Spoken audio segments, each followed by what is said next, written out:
When my best friend Chloe invited me to go camping by the lake, my boyfriend, Ethan, immediately offered to come along. It's not safe for two girls to be out in the woods alone, he said, looking at the two people I loved most in the world standing by my side. My heart swelled with warmth. It was already dark by the time we reached the campsite. Out of nowhere, Chloe suggested going for a midnight swim. Ethan immediately offered to join her. It's not safe for you to swim alone in the dark, he said. I want to go, too, I chimed in, but Ethan stopped me. Aren't you terrified of deep water? I'd worry more if you came along. Just wait for us at the camp. So I waited alone. An hour passed, and there was still no sign of them. I opened my phone and saw Chloe had just posted on Instagram the most romantic thing this year, a midnight swim in the summer. The attached photo showed Ethan shirtless, holding her waist in the moonlit lake. A sharp pang of jealousy hit my chest, but I quickly forced myself to calm down. Chloe was my best friend. Back in high school, when I was being bullied and pushed into the school pool, she was the one who pulled me out. She had always been my protector. How could she ever betray me? Moment later, my phone buzzed. It was a call from Ethan. Hey, Chloe and I are going to stay by the lake to watch the sunrise. Go ahead and get some sleep. My heart sank into a cold, dark abyss. I didn't sit there like an idiot waiting. I chose to leave. I left the tent exactly as it was, put out the campfire, and walked straight to the parking lot.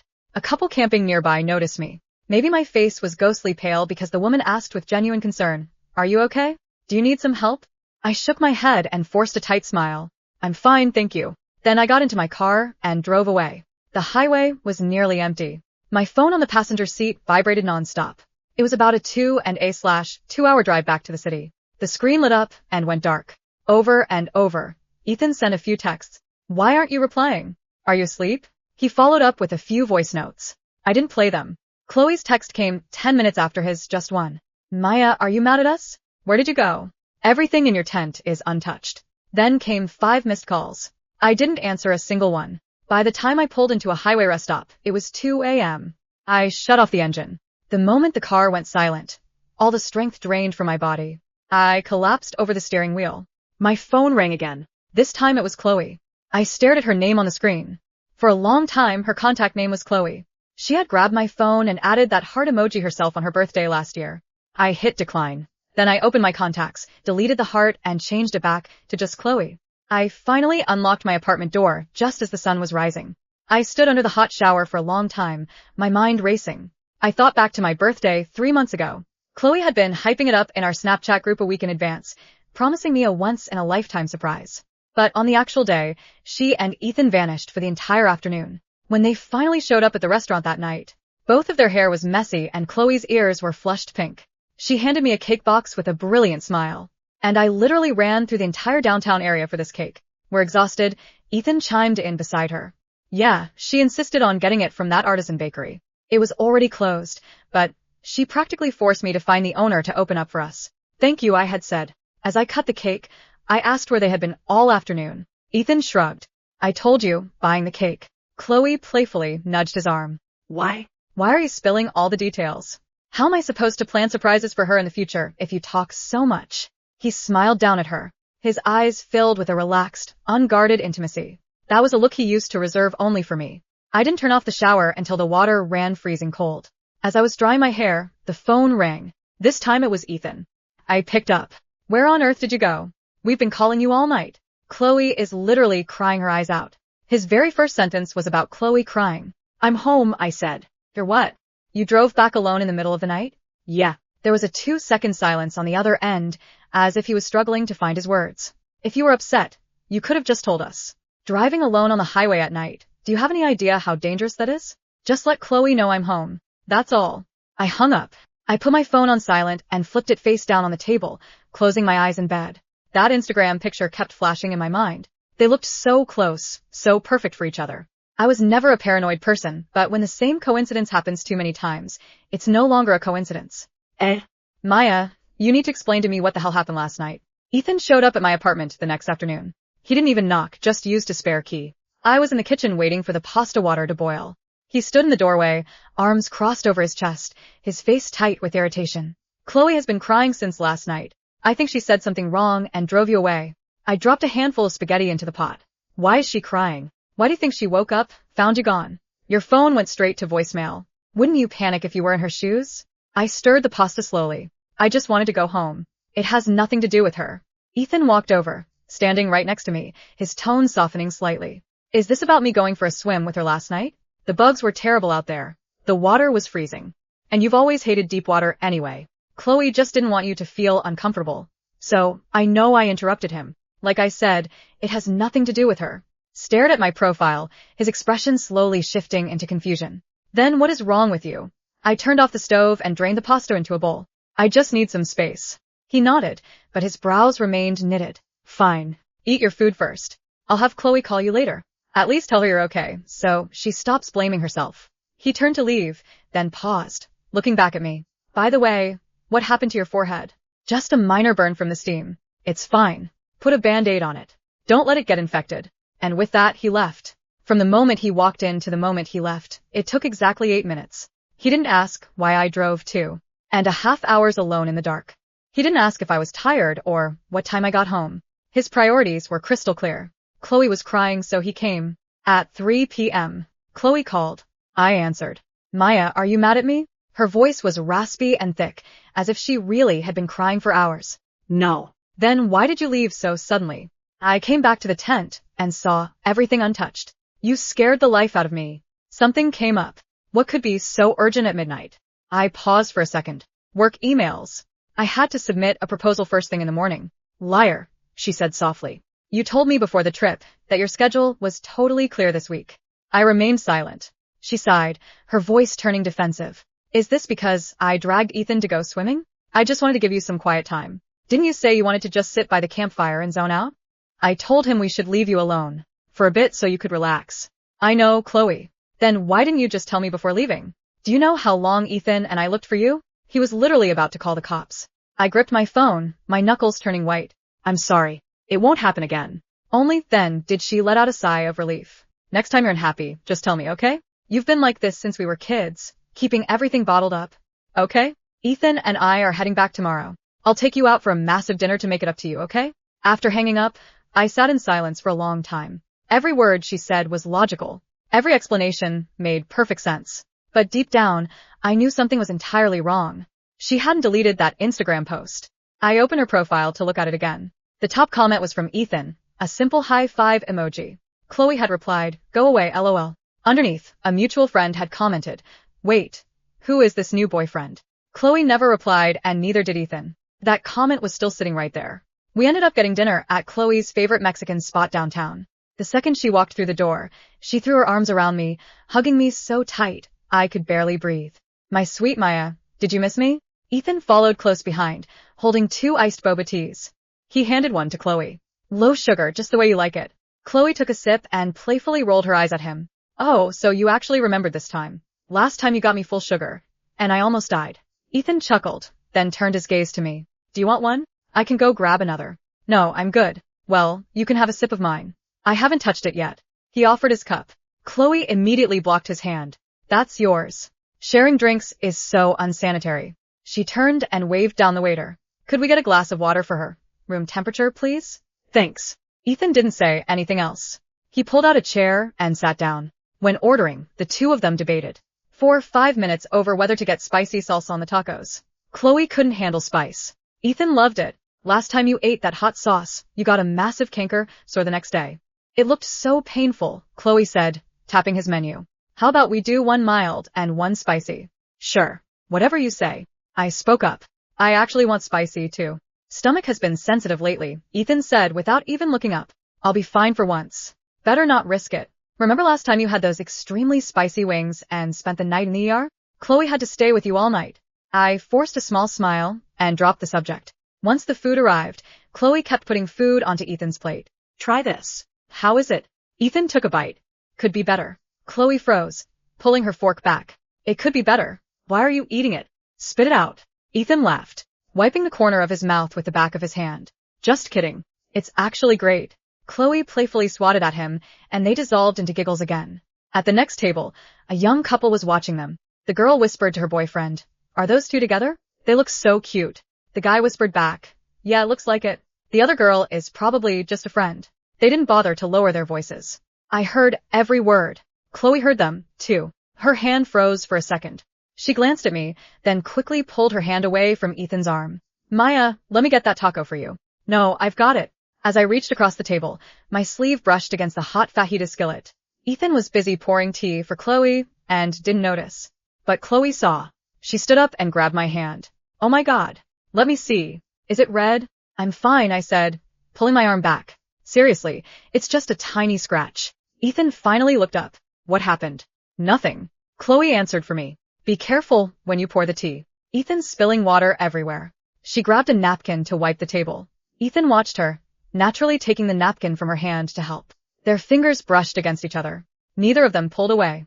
I pulled my sleeve down, hiding the red burn on my wrist. Halfway through the dinner, Chloe went to the restroom. Ethan suddenly leaned in close. Are you free this weekend? I want to take you to that new art exhibition. I looked at him. What exhibition? He hesitated. Chloe recommended it. She said the artist style is exactly what you like. Chloe recommended it? Yeah. She mentioned you brought it up once. I set my fork down. I never brought that up. He blinked, looking lost. Oh, maybe I got it mixed up. But anyway, let's go this weekend. Why don't you just go with Chloe? Since she recommended it, she definitely wants to see it. Ethan frowned. I'm asking you. I want to take you. Fine, I said. Let me know the time. He let out a sigh of relief, as if he had just checked off a difficult task on his to-do list. The moment Chloe returned, he immediately steered the conversation elsewhere. Hey, Chloe, are you going to that exhibition this weekend? Of course. I really want to check out that brunch spot right next to it too. I didn't go to the exhibition that weekend. I texted Ethan saying I had terrible cramps and couldn't make it. He sent a single text back. We'll do it another time. Then Chloe sent a barrage of hyper voice notes in our Snapchat group. She ended with, Ethan and I will go check it out first, and I'll send you tons of pictures. I replied with a simple okay emoji. That afternoon, Chloe posted 9 photos in the group chat, all from the exhibition. One photo showed her and Ethan standing in front of a giant infinity mirror installation. The mirrors stretched their reflections out, making them look almost fused together. Her caption read, "This installation is so cool." Ethan commented with a clapping emoji. I slid my phone under my pillow, curled up on my side, and stared at the blank wall. The heating pad on my stomach was warm, but I wasn't on my period. I just didn't want to play the third wheel anymore. On Monday at work, my coworker Amber dragged me into the break room. Do you know what your boyfriend posted on his private Instagram account on Saturday? No, I replied. She pulled out her phone, scrolled for a bit, and showed me a screenshot. It was Ethan's post. It was a photo of the same mirror installation but from a completely different angle. He had captured Chloe from behind as she stood in front of the mirrors, the golden hour sunlight catching her shoulders. The caption was just one word, light. I stared at it for 3 seconds before handing the phone back to Amber. He went to the gallery with my best friend. Amber stared at me like I was completely out of my mind. Wait, did he hide his post from you? I gave a tiny nod. I guess. Amber looked horrified. Maya, that's not normal. I forced a laugh. You're overthinking it. No, she locked her phone and folded her arms. I'm not talking about him going somewhere with Chloe. Maybe there's an explanation. I'm talking about the fact that he has a private account you can't even see. He made it years ago. And you're not following it? I never ask. Amber stared at me for a long moment. Maya. Something in her voice made my stomach twist. Can I ask you something? I nodded. If you posted a beautiful picture of another man with a caption light and hid it from Ethan, what would happen? I didn't answer, because I already knew. That night, I couldn't sleep. At 2 a.m, I downloaded Instagram again. I searched Ethan's username. Nothing. Then I searched Chloe. Still nothing. I hesitated before creating a brand new account with no profile picture. Within seconds, Ethan's private account appeared. He hadn't blocked Instagram. He had blocked me. My chest tightened. His bio was simple. Photography. Coffee. Moments worth remembering. He had only 87 followers. Most were mutual friends, including Chloe. My thumb hovered over the profile picture. Then I opened the tagged photos. Almost every recent tag involved Chloe. Coffee shops, bookstores, hiking trails, art exhibits. None of them included me. One picture stopped my breathing. It had been uploaded by one of Ethan's college friends. 6 weeks ago. The caption read, "Finally got these two to stop pretending." In the photo, everyone was sitting around a bonfire. Ethan and Chloe were shoulder to shoulder, wrapped in the same blanket. They weren't kissing. But Ethan was looking at her with the same soft expression he used to look at me. The comments made it worse. About time. Power couple. You two are adorable. Someone had finally corrected them. Guys, Ethan has a girlfriend, LOL. Another reply came almost immediately. Wait, seriously? No one answered after that. The next morning, I called in sick. Instead of staying home, I drove to Chloe's apartment. I still had the spare key she had given me years ago. For emergencies, she'd said. I stood outside her door for almost 5 minutes before knocking. No answer. She was probably at work. I should have left. Instead, I unlocked the door. The apartment smelled faintly of vanilla candles. Everything looked exactly the same.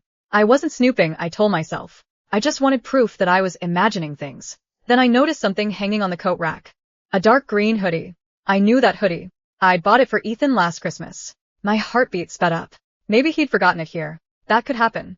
I walked into the kitchen. Inside the sink sat 2 coffee mugs. One pink, one black. The black mug had Ethan written on the bottom in tiny silver letters. I knew because I'd written it myself with a paint marker during a pottery date.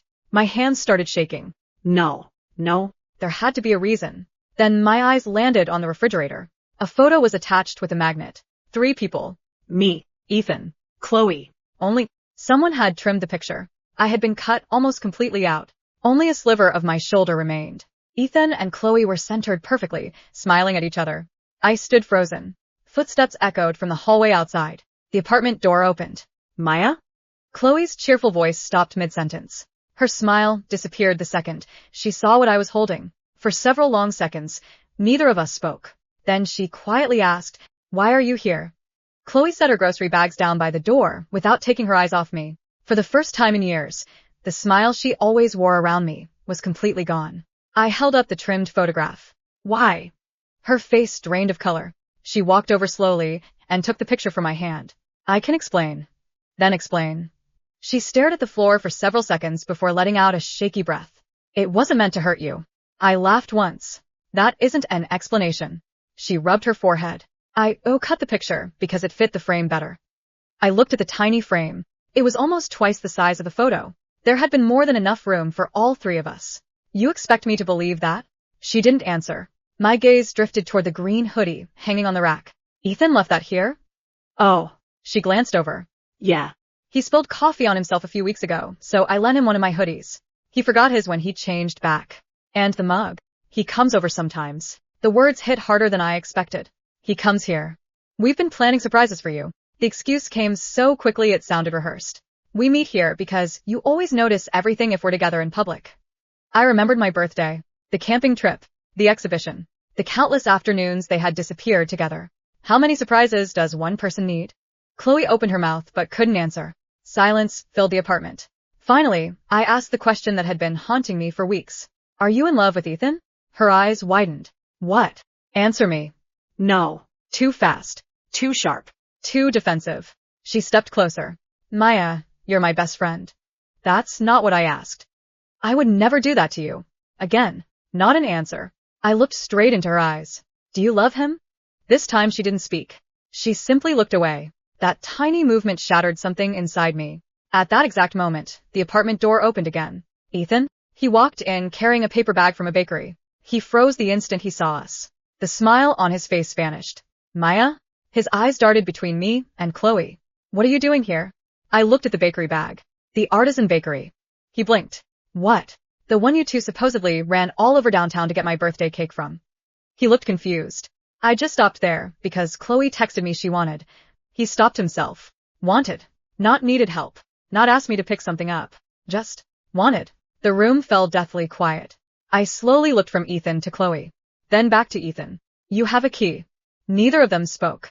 My voice was barely above a whisper. You have a key to her apartment. Ethan instinctively slipped a hand into his pocket. Too late. The keychain was already visible. It was the matching astronaut keychain I had bought for us on our 2nd anniversary. I had the moon. He had the astronaut. Only now, the astronaut key was unlocking someone else's front door. No one said a word. The silence itself had become the confession. For several seconds, none of us moved. Ethan slowly pulled the key out of his pocket. It's not what you think. I looked at the astronaut keychain dangling from his fingers. What do I think, Ethan? He opened his mouth, then closed it again. Finally, he said quietly, Chloe gave me a spare key. I laughed bitterly. You have a spare key to my best friend's apartment. I help her sometimes.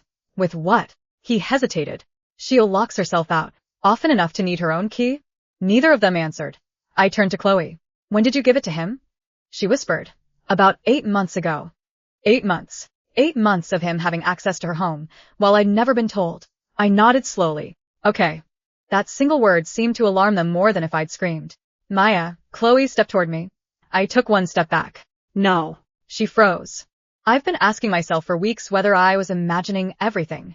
My voice was surprisingly calm. The camping trip, the birthday, the exhibition, the way you finish each other's sentences, the way you know each other's food orders better than either of you knows mine. Ethan frowned. You're twisting things. Am I? I looked straight at him. What was I wearing on our last anniversary? His eyes searched mine. You don't remember. He swallowed. You don't either, he shot back. I wore the blue dress you said made me look like the ocean. His expression faltered. You don't remember because Chloe wasn't there. Silence. I turned to Chloe. What's my favorite flower? She blinked. Sunflowers. I shook my head. They're your favorite. Her lips parted. My favorite has always been white lilies. She stared at me in disbelief. I knew that. No. I smiled sadly. You knew me 5 years ago. The apartment suddenly felt unbearably quiet. I continued before either of them could interrupt. You both keep saying you've been planning surprises for me. I looked around the apartment. But every memory you make together becomes another memory I'm excluded from. Neither of them denied it. That hurt more than anything. Finally, Ethan spoke. Maya, nothing happened between us. I met his eyes. I believe you. Both of them looked relieved. Then I continued. But I also believe that somewhere along the way, the two of you became each other's first choice.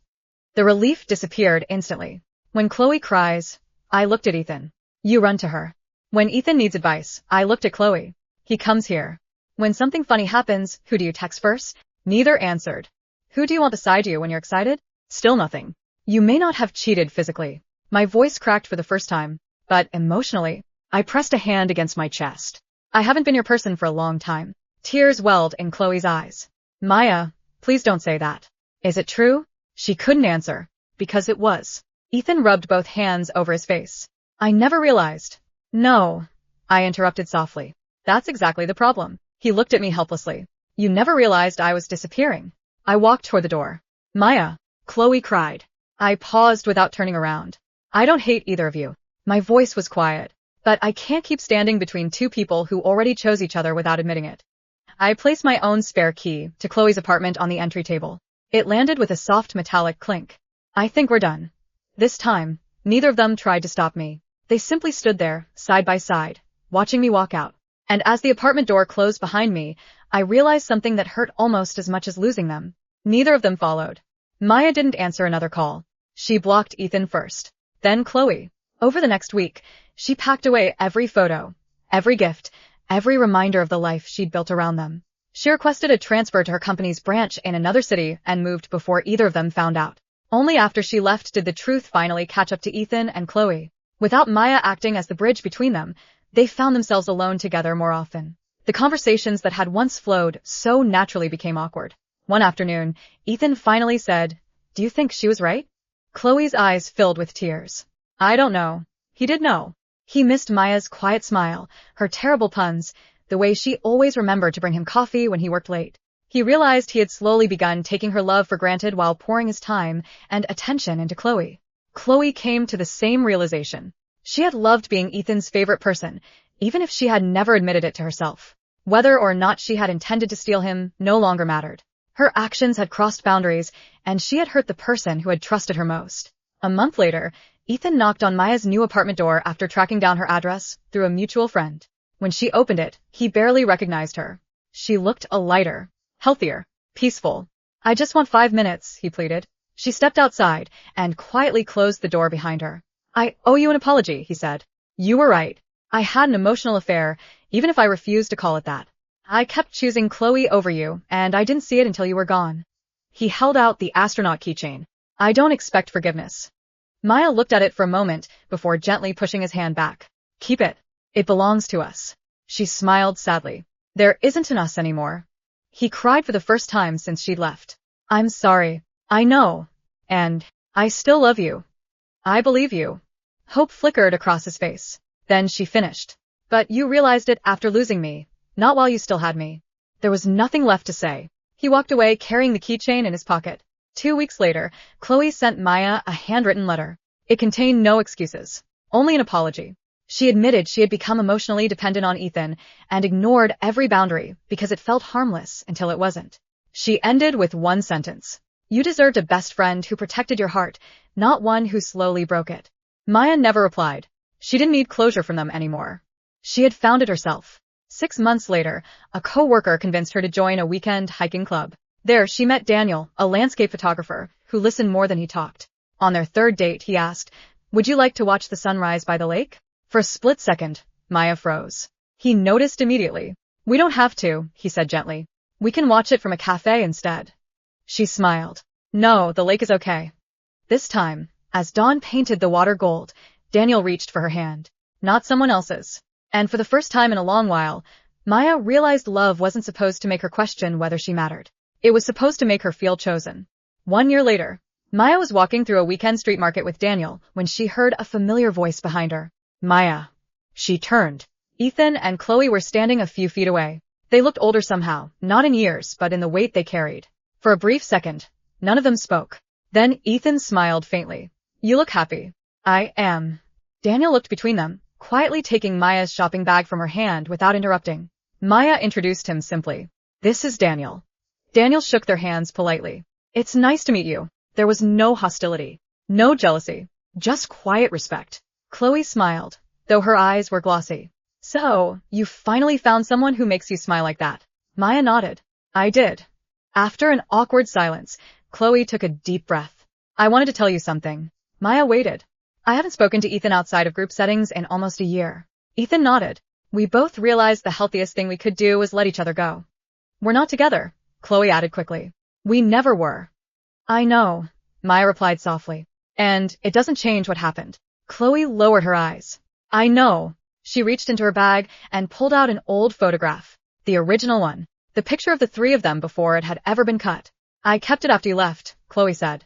"I finally had it restored." She handed it to Maya. "I wanted you to have the complete version." Maya looked at the smiling faces in the photo. 3 people who had once believed they would stay in each other's lives forever. She smiled sadly. "Thank you." Then, without anger or bitterness, she folded the photo carefully and tucked it into her purse. "Take care of yourselves." "You too," Ethan whispered. Maya slipped her hand into Daniel's. They walked away together. Neither Ethan nor Chloe called after her. This time, everyone understood that some endings were meant to stay endings. Epilogue. 5 years later, the lake was quiet again. Daniel spread a picnic blanket beneath the same kind of pine trees where Maya had once waited alone. "Close your eyes," he said. She laughed. "Another surprise?" "The good kind." She closed them. A moment later, she felt something warm placed into her hands. When she opened her eyes, she found a small wooden frame. Inside was a photograph. Not of a couple. Not of a proposal. It was a candid picture of Maya laughing, her hair blowing in the wind as she looked toward the sunrise. On the back, Daniel had written, "The light was never behind someone else. It was always you." Tears filled her eyes. Daniel knelt beside her instead of making a grand spectacle. "I don't want to rescue you," he said softly. "I don't want to complete you. I just want to spend the rest of my life choosing you. Every single day." He opened a small ring box. "Maya, will you marry me?" Laughing through happy tears, she nodded. "Yes." As he slipped the ring onto her finger, the sun rose over the lake, painting the water gold. For years, Maya had believed that the lake would always remind her of betrayal. Instead, it became the place where she learned an important truth. The deepest heartbreak wasn't being replaced. It was forgetting that she deserved to be someone's first choice. And the greatest love wasn't loud, dramatic, or perfect. It was waking up every day beside someone who never made her wonder where she belonged. Because she already knew.